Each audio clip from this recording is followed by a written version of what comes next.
Romanos capítulo 1, versículo 5. Romanos capítulo 1, versículo 5 dice: y por quien recibimos la gracia y el apostolado para la obediencia a la fe en todas las naciones por amor de su nombre. Nos vamos a enfocar en la segunda parte del versículo, donde dice: para la obediencia a la fe en todas las naciones por amor de su nombre. Ya hemos hablado del predicador del Evangelio. Ya hemos hablado de la promesa del Evangelio. Ya hemos hablado de la persona del Evangelio. Ya hemos hablado de la provisión del Evangelio. Hace 8 días hablamos acerca de la fe y del servicio, la provisión del Evangelio. Y hoy día estaremos hablando del resultado y propósito del Evangelio. Como ven, todo está conectado por la misma esencia, que es el Evangelio. No podemos desconectarnos del Evangelio. En el momento que dejemos de hacerlo, estaremos perdidos. Estaremos predicando cualquier otra cosa menos el Evangelio. Y ahorita los cantos que estábamos cantando como iglesia, en realidad me ayudaron mucho también en cuanto al tema que estamos viendo y que vamos a ver el día de hoy. Porque definitivamente no hay razón de estar aquí si no es gracias a lo que Cristo hizo por nosotros. Por eso, otra vez, el resultado y propósito del Evangelio. Lo que vamos a ver el día de hoy está estrechamente ligado, relacionado con lo que ya Cristo hizo por nosotros. Y quiero que eso lo tengan muy presente antes de empezar nuestro sermón. Bien, hermanos, ahora sí vamos a ver en primer lugar el resultado del Evangelio. Dice nuestro texto: para la obediencia a la fe en todas las naciones. Al igual que Pablo, todo creyente está llamado no solamente a la salvación y al servicio, sino a testificar de Cristo a fin de traer como resultado la obediencia a la fe en ellos mismos y en los demás. Pablo emplea de nuevo la frase obediencia a la fe al final de la epístola, en Romanos 16, versículos 25 al 26, donde habla del misterio que se ha mantenido oculto desde tiempos eternos, pero que ha sido manifestado ahora y que por las escrituras de los profetas, según el mandamiento del Dios eterno, se ha dado a conocer a todas las gentes para que obedezcan a la fe. Otra vez tenemos allí esas dos palabras, obediencia a la fe. Ese es el resultado del Evangelio, una obediencia a la fe. Y es interesante que están conectadas estas dos palabras, fe y obediencia, ¿no les parece? Porque en el día de hoy, bueno, casi siempre ha sido, pero hoy más que antes, considero, muchos hoy día se consideran a sí mismos cristianos. Dicen, yo creo en Dios, yo creo en Cristo, ¿no es cierto? Y cuando uno habla con la persona, uno realmente se da cuenta que no ha creído en Cristo. Entonces, ¿qué hace la diferencia? Porque nosotros creemos también que la salvación es por la sola fe en Cristo. Sí, eso es así. Pero ¿qué es la verdadera fe en Cristo? Aquí Pablo nos da una pista y nos deja saber cómo reconocer cuando una fe es auténtica y cuando es una fe falsa. Una persona que afirma tener fe en Jesucristo, pero cuyo patrón de vida refleja una completa desobediencia a la palabra de Dios, nunca ha sido redimida y está viviendo una mentira. La fe que no se hace manifiesta en una vida obediente es fraudulenta e inservible. Qué manera de empezar un sermón, ¿no? Acusándolos de hipócritas. Bueno, es el texto de nuestro estudio. Santiago, el texto que apenas leímos. Vamos a ir allá nuevamente. Santiago, capítulo 2. Versículo 14 en adelante.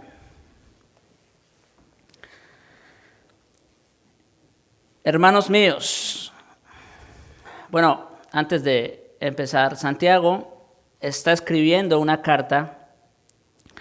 Santiago era pastor, el pastor de la iglesia en Jerusalén. Y la mayoría pues eran judíos, por supuesto. Y el punto es que muchas personas les estaba pasando lo que les dije que está pasando hoy en día. Decían creer en Jesucristo, ¿verdad? Que su vida la habían entregado al Señor, pero estaban viviendo en desobediencia abierta a la palabra de Dios. Y entonces es por eso que Santiago escribe esta epístola. Ese es el motivo de la epístola a Santiago. Dice entonces, versículo 14 del capítulo 2, hermanos míos, ¿de qué aprovechará si alguno dice que tiene fe y no tiene obras? ¿Podrá la fe salvarle? Aquí podríamos decirle, sí, Santiago. La sola fe. Bueno, y si un hermano o una hermana están desnudos y tienen necesidad de mantenimiento cada día, y alguno de vosotros les dice, id en paz, calentaos y saciaos, pero no les dais las cosas que son necesarias para el cuerpo, ¿de qué aprovecha? Uy, eso sí que es un terrible testimonio, que alguien diga que es cristiano y no tiene misericordia. Bueno, lo vimos en el Sermón del Monte, ¿recuerdan? Bienaventurados los misericordiosos. Sí, la misericordia es un rasgo distintivo de un verdadero cristiano. Y es lo que Santiago está diciendo aquí. ¿De qué aprovecha que tú dices que eres cristiano y no ayudas a los que son a los necesitados? Así también, ahí está la afirmación más clara y contundente en todas las Escrituras de que la fe, si no tiene obras, es muerta en sí misma. Pero alguno dirá, Santiago continúa porque siempre salen preguntas al respecto. Tú tienes fe y yo tengo obras. Muéstrame tu fe sin tus obras y yo te mostraré mi fe por mis obras. Bueno, ¿a quién se le cree más? ¿A alguien que dice que ha creído y sin embargo vive desordenadamente? ¿O a alguien que dice que cree y que vive de acuerdo a las Escrituras? La respuesta es obvia, ¿no es cierto? Ese es el punto, eso es lo que Santiago quiere decir aquí. ¿Tú crees que Dios es uno? Como decíamos hace 8 días. ¿Tú crees que Dios es uno? ¿Tú crees que Cristo es el Hijo de Dios? ¿Tú crees en la doctrina que nosotros predicamos? ¿Tú estás de acuerdo con lo que nosotros enseñamos desde aquí, desde el púlpito? Eso está bien, pero tengan cuidado, los demonios también lo saben y lo reconocen. Ese es el punto. También los demonios creen y tiemblan porque saben quién es el Señor. Mas, ¿quieres saber, hombre vano, que la fe sin obras es muerta? ¿No sabes, no fue justificado por las obras Abraham, nuestro padre, cuando ofreció a su hijo Isaac? Y le podemos decir, bueno, si vamos a Génesis y vamos a Romanos, dice que Abraham le creyó a Dios y le fue contado por justicia. Sí, eso es verdad. ¿Y qué hay cuando Dios le pidió a Isaac? ¿Acaso Abraham se lo negó? Bueno, es que la fe, como dice ahí, ¿no ves que la fe actuó juntamente con sus obras? y que la fe se perfeccionó por las obras, Abraham le creyó a Dios y le fue contado por justicia, pero la fe le acompañó las obras, la obediencia al Señor. Abraham no solamente le creyó a Dios, Abraham le obedeció a Dios. Esa es la manera más clara como nosotros podemos saber que Abraham realmente le creyó a Dios, cuando le ofreció a su hijo Isaac. Y se cumplió la escritura, versículo 23, que dice, Abraham le creyó a Dios y le fue contado por justicia. No es que Santiago desconozca la doctrina, no es que Santiago desconozca las escrituras, no, más bien él está explicándonos cómo es que funciona esto. Se cumplió la escritura que dice, Abraham creyó a Dios y le fue contado por justicia y fue llamado amigo de Dios. Pero ¿cuándo? Una vez obedeció. Vosotros pues veis que el hombre es justificado por las obras y no solamente por la fe. Asimismo, aquí pone otro ejemplo, por si acaso. También Rahab, la ramera, ¿no fue justificada por obras cuando recibió a los mensajeros y los envió por otro camino? Bueno, ya fue justificada por la fe otra vez, sí, pero también actuó juntamente con las obras. En conclusión, porque como el cuerpo sin espíritu está muerto, así también la fe sin obras está muerta. Hermanos, ni por un ápice somos salvados debido a las obras. Esto quiero que lo tengan presente. Ni por un ápice somos salvados debido a las obras, sin importar cuán buenas parezcan ser. Pero como hemos señalado, sí somos salvos para hacer buenas obras. Eso también, échenselo en el bolsillo y no lo pierdan nunca. No somos salvos por buenas obras, pero sí somos salvos para buenas obras. Y las obras van porque van. Como decíamos hace un momento.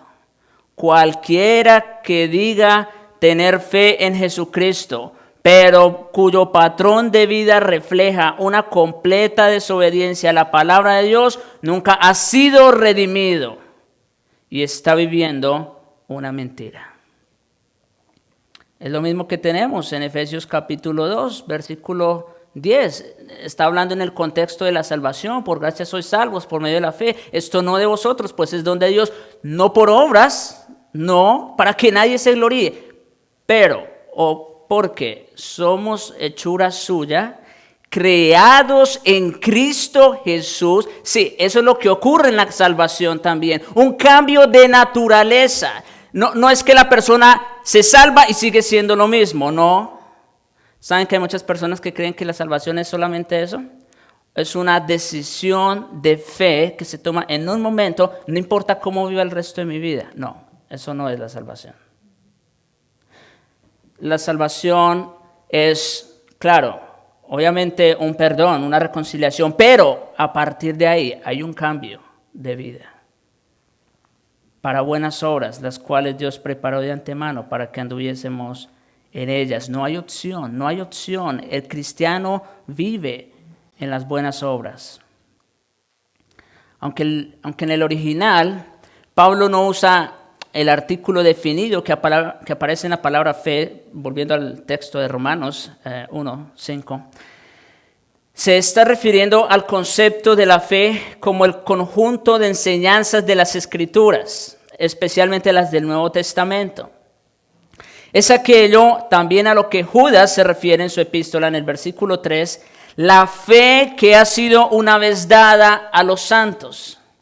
Judas también hace referencia a esa obediencia a la fe. La fe que fue dada una vez a los santos. Esa fe es la palabra de Dios, que es la única autoridad del cristiano por estatuto perpetuo. Por eso nosotros creemos que las Santas Escrituras son la única y suficiente autoridad y nuestra única norma de fe y conducta. Y si nosotros creemos que las Escrituras son nuestra única norma de fe y conducta, pues quiere decir que las Escrituras son las que nos dictan lo que nosotros debemos hacer y cómo debemos vivir, no nada más.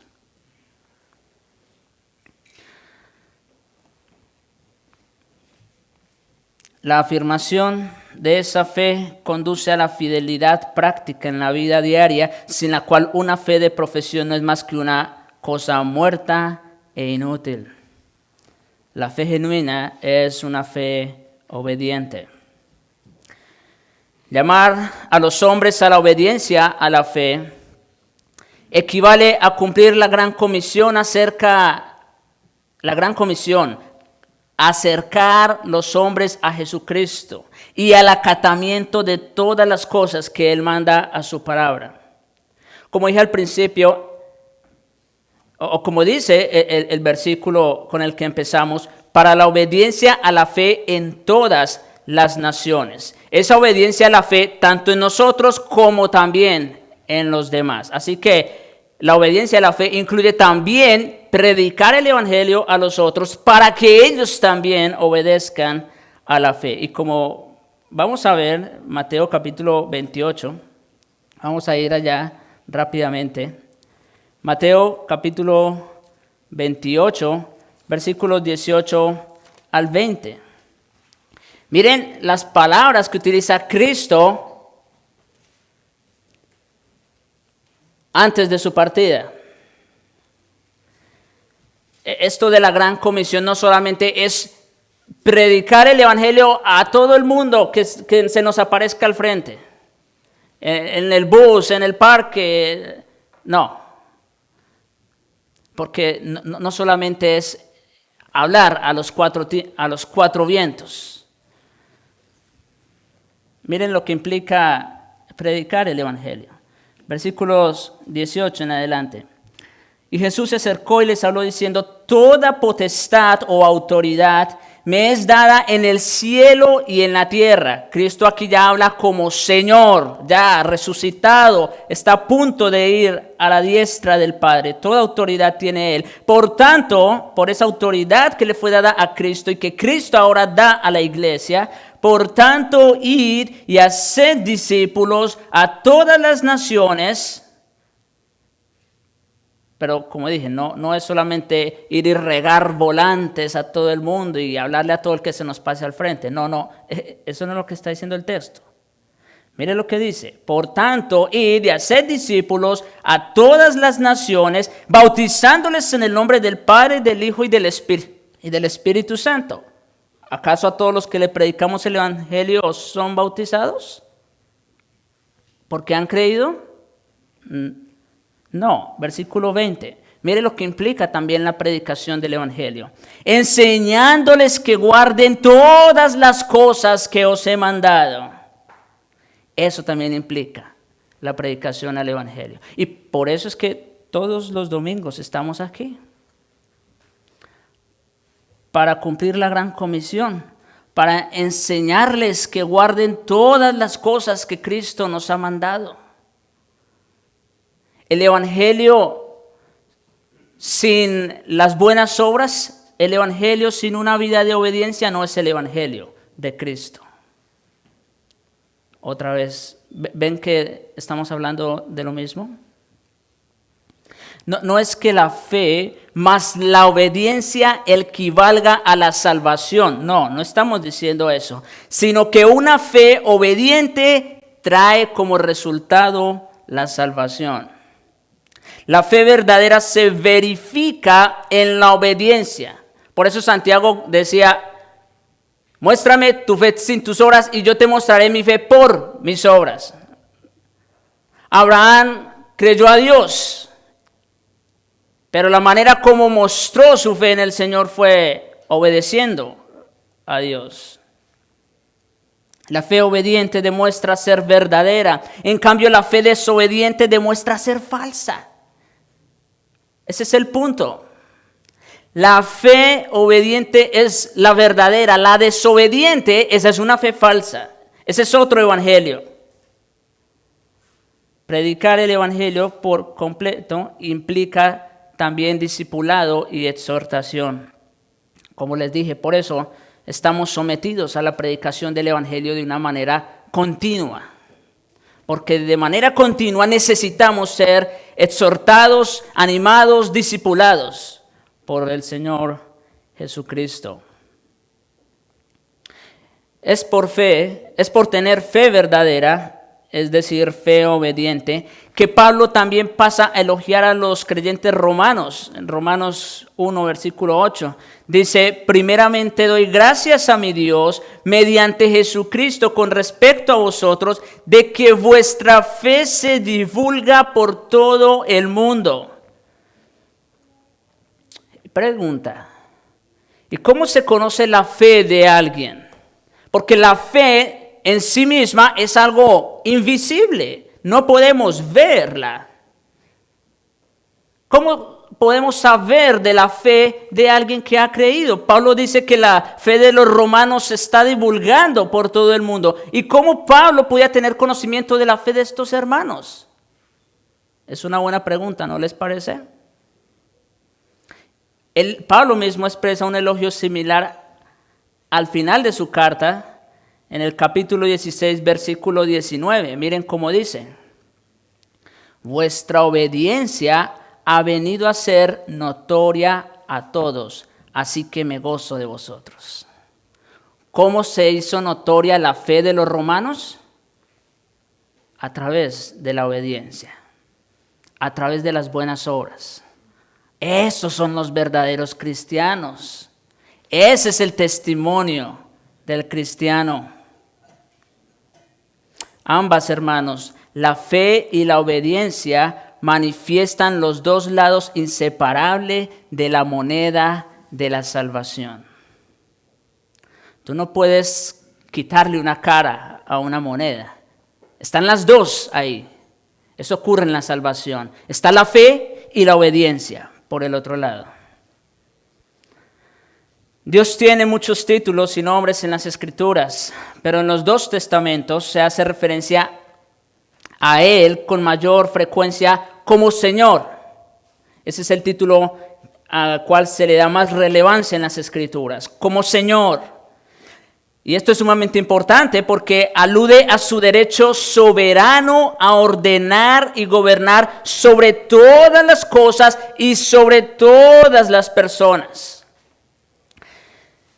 Yo creo que muchas veces utilizamos el nombre Señor muy a la ligera. En inglés la palabra Lord, ¿verdad? ¿A quienes le decían Lord? No a cualquiera. El Lord era el rey, el soberano, ¿no es cierto? Sí, muchas veces usamos ese título de Señor muy a la ligera. Porque aunque lo decimos de boca, no lo reconocemos en nuestra vida como Señor, como el soberano. Pertenecer a Dios en una relación de obediencia equivale a reconocer que la salvación incluye permanecer en sumisión a su señorío. Por eso nosotros creemos en Cristo no solo como nuestro Salvador, sino como nuestro Señor, como aquel que ahora nos gobierna, nos dirige y nos dice lo que tenemos que hacer. Ya no vivimos para nosotros, para nuestra voluntad, para nuestros deseos. Ahora vivimos para la voluntad de aquel que nos amó y nos rescató. Eso es reconocerlo a Él como Señor. Una teología o práctica de vida que se niega a reconocer el señorío de Jesucristo sobre todo creyente.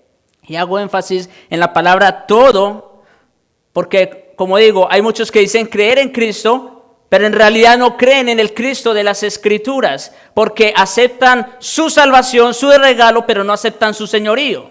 No. A Cristo se acepta tal cual se revela en las Escrituras, como Salvador y como Señor, no solo de una manera.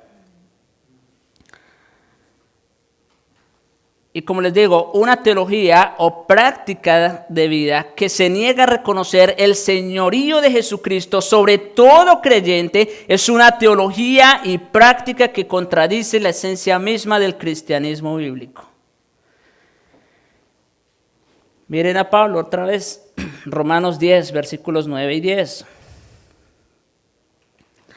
Si confesares con tu boca, ¿qué cosa?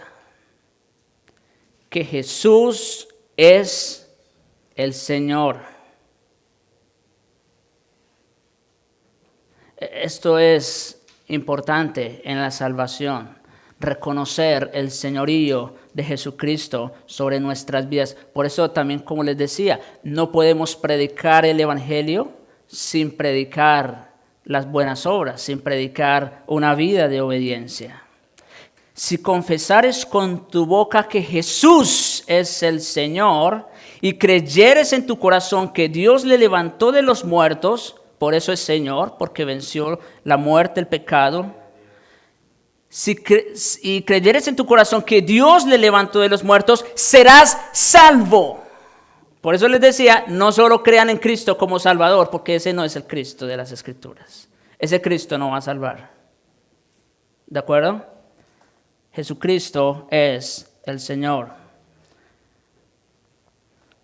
Con la misma claridad y sin ambigüedades, Pedro declaró en aquel día de Pentecostés, en Hechos 2:36, lo siguiente: sepa pues ciertísimamente, Pedro ya les había predicado el Evangelio por todas las Escrituras, y no solamente eso, los había acusado a ellos de matar a Cristo mismo. Y ahora les dice: sepa pues ciertísimamente toda la casa de Israel a este Jesús, a quien vosotros crucificasteis, Dios le ha hecho Señor y Cristo. ¿Ese que ustedes mataron? Él es el Señor de todo el universo. Se puede creer el Evangelio, no se puede creer el Evangelio aparte del señorío de Jesucristo. El corazón mismo de la enseñanza de Jesús en el Sermón del Monte es que la fe sin obediencia es una fe que no salva, sino una evidencia cierta de que una persona está siguiendo el camino espacioso y falaz del mundo que lleva a la destrucción en lugar del camino angosto de Dios que lleva a la vida eterna. Miren conmigo rápidamente Mateo capítulo 7. Mateo capítulo 7. Esto lo vimos con detenimiento cuando estudiamos el Sermón del Monte, pero rápidamente volvamos allí. Versículos 13 y 14. Entrad por la puerta estrecha. Yo no sé si ustedes recuerdan ese sermón, pero el punto aquí es que la puerta para entrar al cielo es estrecha. No es tan ancha como para que todo el mundo entre por allí. Y en segundo lugar, esa palabra estrechez significa que tiene un costo seguir a Cristo. Tiene un costo. Entrad por la puerta estrecha, porque ancha es la puerta y espacioso el camino que lleva a la perdición, y muchos son los que entran por ella. Ahí va todo el mundo, siguiendo la corriente. Porque estrecha es la puerta y angosto el camino que lleva a la vida, y pocos son los que la hallan. Una fe sin obediencia no conduce a la salvación. Por otra parte, el simple hecho de llamar a Jesús Señor, aun cuando se están haciendo obras aparentemente importantes en su nombre, no tiene ningún valor, a no ser que estas obras se hagan a partir de la fe y de acuerdo con su palabra. Cualquier cosa que se haga aparte de la fe de Jesucristo es una obra muerta, hiede, apesta a los ojos del Señor. Con grave intensidad, nuestro Señor Jesús declaró rotundamente en Mateo 7:21 lo siguiente, escuchen. Muchos me dirán en aquel día, Señor, Señor. Ups, pero el problema es que ya va a ser muy tarde. Tenías que haber reconocido al Señor antes, no después. De nada va a servir que reconozcan el señorío de Cristo. Pero muchos me dirán en aquel día, Señor, Señor, ¿no profetizamos en tu nombre? ¿Ven que el simple hecho de decir yo creo en el Señor no es suficiente? ¿No profetizamos en tu nombre y en tu nombre echamos fuera demonios y en tu nombre hicimos muchos milagros? Entonces les declararé, nunca os conocí, apartaos de mí, hacedores de maldad. Qué fuerte. Y yo pensé que creía en el Señor Jesucristo. Pero el Señor va a decirle, nunca lo conocí, porque nunca entregaste tu vida a Jesucristo, nunca estuviste de acuerdo en obedecer mis mandamientos, mi palabra, en hacer lo que yo les decía. Cuando Él prosigue, nuestro Señor Jesucristo, a explicar la persona que le confiesa, pero que vive en desobediencia, continúa su palabra al hecho de que es una persona que está construyendo una casa religiosa sobre la arena. Ese es el ejemplo con el que sigue después en el capítulo 7, como termina el Sermón del Monte, ¿no? Cualquiera pues que me oye estas palabras y las hace, le compararé a un hombre prudente. Versículo 26, pero cualquiera que me oye estas palabras y no las hace, es decir, no las cree para vivir de acuerdo a ellas, ¿qué dice? Le compararé a un hombre insensato que edificó su casa sobre la arena. Y cuando vinieron la lluvia, los ríos, la tormenta, ¿qué pasa con su vida? Es nada, se deshace. Ese es el tipo de persona que profesa fe en Jesucristo sin realmente haber creído en Él, porque no somete su vida al señorío de Jesucristo.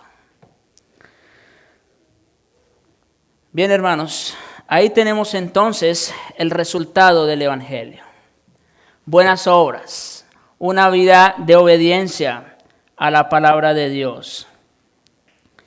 Y como sucedió con Pablo, el llamado de cada creyente consiste en proclamar a Jesucristo a todos los hombres con la esperanza de traerlos a la obediencia de la fe, al igual que nosotros mismos. Otra vez, a nosotros nos toca obedecer la fe, o vivir la fe, en otras palabras. Pero no solo eso, sino también predicar este mismo evangelio para que otros obedezcan a la fe. Bien, hermanos, ese es el resultado, como les decía, lo que ocurre con toda persona que realmente ha creído en Jesucristo y lo reconoce como su Señor. Pero en segundo lugar, vamos a ver el propósito del evangelio. Dice la última parte del versículo 5 en Romanos 1, por amor de su nombre, por amor de su nombre. Aunque Dios entregó a su propio Hijo para salvar al mundo, eso es algo sumamente grande, lo vimos cuando hablamos de la persona del Evangelio. Dios entregó a su propio Hijo para salvar al mundo y no desea que ninguna persona perezca, sino que todos procedan al arrepentimiento, como dice también en 2 de Pedro. Debe reconocerse que el propósito principal del Evangelio no se enfoca tanto en el hombre como en Dios mismo. Repito esto que nos quede sonando también en nuestros oídos. El propósito principal del Evangelio no se enfoca tanto en el hombre como en Dios mismo. Por amor de su nombre. ¿Por qué razón, por qué causa Dios nos salvó? Por amor de su nombre. Esto no se trata de nosotros. Yo sé que esto suena fuerte y contradice cualquier otra filosofía o esquema de pensamiento del hombre. Porque cualquier otra filosofía lo que trata de hacer es levantar al hombre, ¿no es cierto? Levantar el autoestima. Nosotros somos los importantes. Y eso es lo que Satanás busca, que el hombre crea, de hecho. El hombre, yo soy el importante. Las cosas tienen que girar en torno a mis beneficios. Pero no se trata de eso. No es de esa manera. Se trata de Dios. Nosotros venimos a la existencia no por causa de nosotros mismos. ¿Ven que no es por causa de nosotros? Nosotros no pedimos venir a este mundo. Dios nos trajo a este mundo. Así que ¿de qué se trata todo? Se trata de Dios. Y todo lo que Dios hace, lo hace por amor de sí mismo. Eso es lo que debemos entender. Y no escuchar la necedad de este mundo que nos dice, tú eres el importante. No, nosotros decimos, Dios es el importante. La salvación del hombre es simplemente, escuchen esto, la salvación del hombre es simplemente un subproducto de la gracia de Dios, cuyo objetivo principal es desplegar en todo su esplendor la gloria de Dios. Nuestra salvación, sí, claro, es importante, porque Dios así quiso y nos beneficia a nosotros. Qué bueno es Dios. ¿No es cierto que ha querido, vamos a decir, compartir su gloria con nosotros, simples criaturas? Qué bueno es Dios. Pero esto se trata de la gloria de Dios. El predicador, la promesa, la persona, la provisión, el resultado y propósito, los privilegios de la salvación son entregados en conjunto con el propósito expreso de glorificar a Dios. Toda la historia de la redención se enfoca en la gloria de Dios. Eso es lo que trata de demostrar las Escrituras a lo largo y ancho de sus páginas. Y a través de toda la eternidad, los grandes logros de su obra redentora seguirán siendo un motivo de conmemoración de su majestad, su gracia y amor. A causa de su amor lleno de gracia hacia la humanidad caída y desamparada, la salvación es de importancia para Dios por amor del hombre. Pero debido a que a su propia perfección es infinitamente más importante para Él, por amor de sí mismo. Otra vez, esto de la salvación nos beneficia a nosotros, sí, qué bueno es Dios, pero más importante, por amor de sí mismo, por amor de su nombre. Dios está dedicado del todo y en últimas a la exaltación de su propia gloria. Dios nos hizo para su gloria, nos rescató para su gloria. Esa verdad siempre ha sido anatema para el hombre natural, como les decía hace un momento. El hombre busca la exaltación de sí mismo. No. Dios busca la exaltación de sí mismo y que nosotros lo exaltemos a Él. Como les decía, el hombre siempre ha sido anatema para esta verdad de que Dios busca su gloria, siempre ha sido anatema para el hombre natural. Y en nuestros días de egocentrismo sin límites, aún dentro de la iglesia, también se constituye en piedra de tropiezo para muchos cristianos.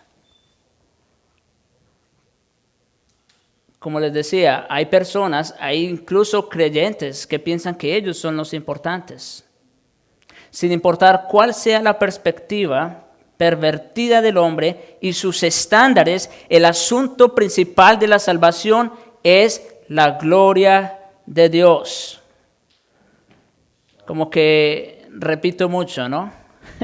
Bueno, es porque quiero que eso quede grabado en vuestras mentes y corazones. Esto se trata de Dios, porque Él es perfectamente digno y el pecado es precisamente una afrenta infundada a esa dignidad perfecta.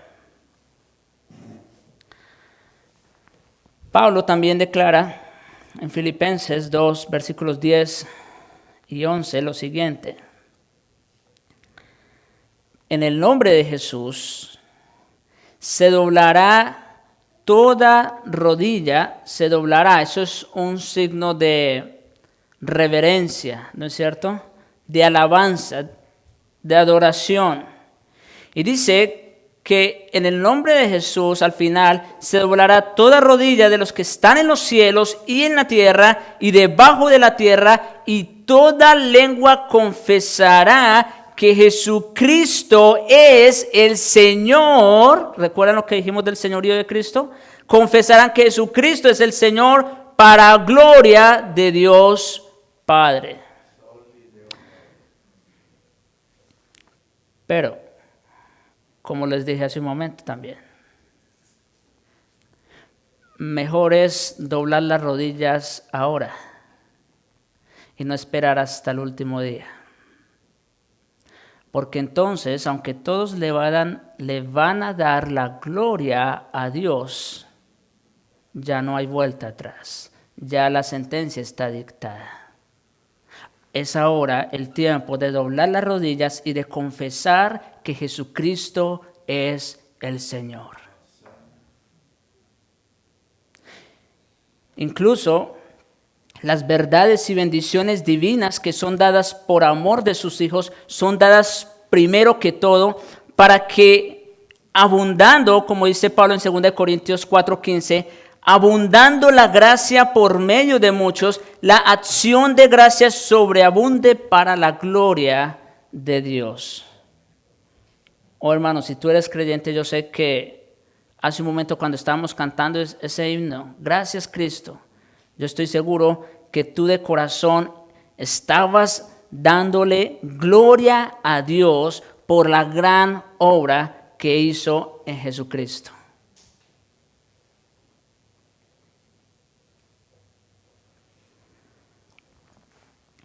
Cuando una persona cree en Cristo, se salva. Esa es la buena noticia. Pero más importante que eso, Dios es glorificado. Eso es lo mejor de todo. Nosotros somos salvos, sí, pero lo mejor es que Dios es glorificado, debido a que el don de la salvación se debe por entero a su voluntad y poder soberanos. Miren conmigo, vamos a la epístola de Pablo a los Efesios, capítulo 1. Miren cómo empieza el apóstol Pablo este hermoso himno de alabanza, como para que nosotros nos lo aprendamos también, para cantarlo, ¿no les parece? Bendito sea el Dios y Padre de nuestro Señor Jesucristo. ¿Ven que es una alabanza al Señor? ¿Y por qué razón Pablo empieza alabando al Señor? Bendito sea el Dios y Padre de nuestro Señor Jesucristo, que nos bendijo con toda bendición espiritual en los lugares celestiales en Cristo. En Cristo estamos completos, no necesitamos más nada. Nos bendijo con toda bendición. Y sigue explicando. Según nos escogió en Él antes de la fundación del mundo. Dios pensó en nosotros antes de que viniéramos a la existencia, para que fuésemos santos y sin mancha delante de Él, el resultado de haber creído en Jesucristo. En amor, habiéndonos predestinado para ser adoptados hijos suyos. ¡Wow! ¡Qué hermoso! Siendo sus enemigos, ahora pasamos a ser sus hijos.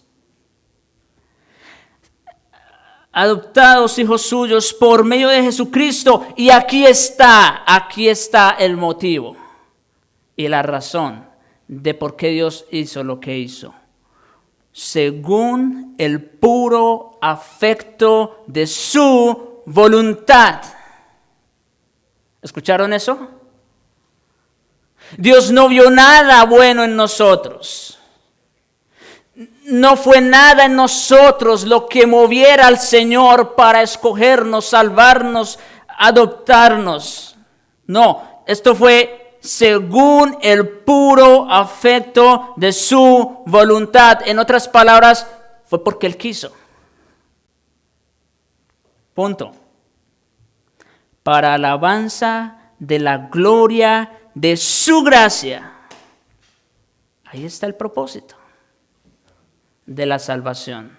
Para alabanza de la gloria de su gracia. Y Pablo sigue cantando ese hermoso himno. Llegamos al versículo 11, otra vez, por ejemplo. Dice, en Él, en Cristo, asimismo tuvimos herencia, habiendo sido predestinados conforme al propósito del que hace todas las cosas según el designio de su voluntad. Pablo quiere dejar claro que lo que Dios hace, lo hace porque Él es Dios y porque Él quiere, porque Él es soberano, según el designio de su voluntad. Y también Pablo quiere dejar claro cuál es el propósito de que Dios haga lo que le place. Versículo 12, a fin de que seamos para alabanza de su gloria. No para nosotros, sino para Él. Dios nos hizo para Él. Dios nos salvó para Él. Y para que le demos gloria. Versículo 13. En Él también vosotros, habiendo oído la palabra de verdad, el evangelio de vuestra salvación. ¿Ven que el evangelio no es otra cosa que las santas escrituras? Y habiendo creído en Él, fuisteis sellados con el Espíritu Santo de la promesa, que es las arras de nuestra herencia. Ahí está la garantía, el Espíritu mismo de Dios morando en nosotros, hasta la redención de la posesión adquirida para alabanza de su gloria. Pregunta, ¿cuál es el propósito de Dios en la salvación? La gloria de Dios. La gloria de Dios. Y por la misma razón, hermanos, Dios es glorificado cuando su pueblo ama a su Hijo y lo sigue fielmente. No, ya no vamos a ir a los textos porque el tiempo se nos va. Eso está en Juan 15, versículos 8 al 10. También Dios es glorificado cuando sus hijos reconocen su veredicto con respecto al pecado de ellos, así como su necesidad de limpieza. El Salmo 51, versículos 13 al 17. Dios es glorificado cuando sus hijos le creen a Él y se apartan del pecado. 1 Corintios 6, versículos 18 al 20. Cuando confiamos en Él en medio de la adversidad. Juan 11, versículos 3 y 4. Cuando reconocen su misericordia, Romanos 11, versículos 30 al 36, cuando sus planes se convierten en los suyos y cuando sus pensamientos se conforman a sus pensamientos. Segunda de Corintios, capítulo 5, versículos 14 y 15. Hermanos, esto sería otro sermón.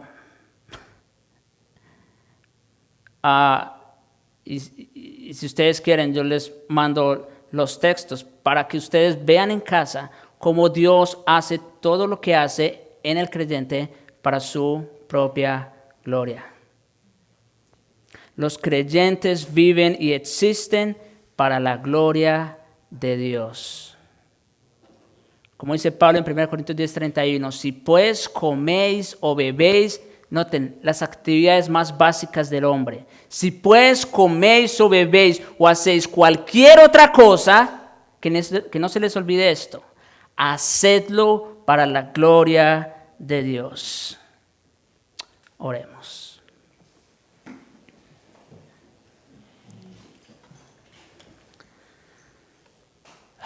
Padre bueno y misericordioso, Te alabamos por la gran obra que has hecho en Cristo por nosotros. No para nosotros, sino para ti mismo. Pero gracias te damos, Señor, que en ese amor que tienes hacia ti mismo también tuviste cuidado de nosotros. Te alabamos, Señor. Y te rogamos, ayúdanos a vivir de acuerdo a ese propósito para el cual nos creaste y nos rescataste. También te rogamos, Señor, ayúdanos a reconocer tu señorío sobre nuestras vidas. Que no solamente seamos creyentes de palabra, sino de hecho y en verdad. Que podamos decir que somos cristianos, pero sobre todo que podamos evidenciar nuestra fe en Jesucristo a través de las buenas obras y de la obediencia. Oh Señor, y te ruego, haz esa obra en aquellos que todavía no han sometido sus vidas al señorío de Jesucristo. Aunque ellos piensen que ya están en Cristo, pero te ruego, Señor, muéstrales su necesidad de que realmente se sometan a ti. Oh Señor, hazlo por amor a ellos, pero sobre todo por amor de ti mismo y para tu gloria. En Jesucristo. Amén.